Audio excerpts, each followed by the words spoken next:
اور تیرا ارشاد ہے کہ جو لوگ اللہ تعالی کی راہ میں اپنا مال خرچ کرتے ہیں ان کی مثال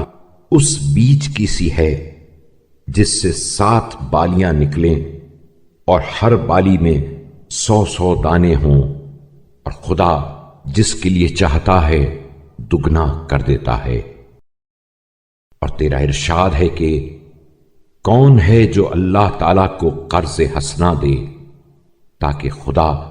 اس کے مال کو کئی گنا زیادہ کر کے ادا کرے، اور ایسی ہی افزائش حسنات کے وعدے پر مشتمل دوسری آیتیں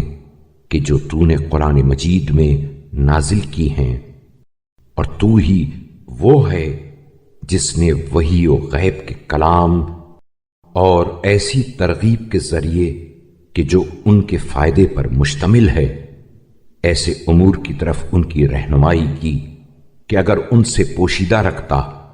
تو نہ ان کی آنکھیں دیکھ سکتی، نہ ان کے کان سن سکتے، اور نہ ان کے تصورات وہاں تک پہنچ سکتے۔ چنانچہ تیرا ارشاد ہے کہ تم مجھے یاد رکھو، میں بھی تمہاری طرف سے غافل نہیں ہوں گا،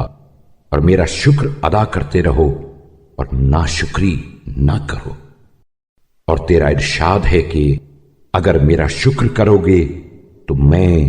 یقیناً تمہیں زیادہ دوں گا، اور اگر ناشکری کی تو یاد رکھو کہ میرا عذاب سخت عذاب ہے۔ اور تیرا ارشاد ہے کہ مجھ سے دعا مانگو تو میں قبول کروں گا۔ وہ لوگ جو غرور کی بنا پر میری عبادت سے منہ موڑ لیتے ہیں وہ عنقریب ذلیل ہو کر جہنم میں داخل ہوں گے۔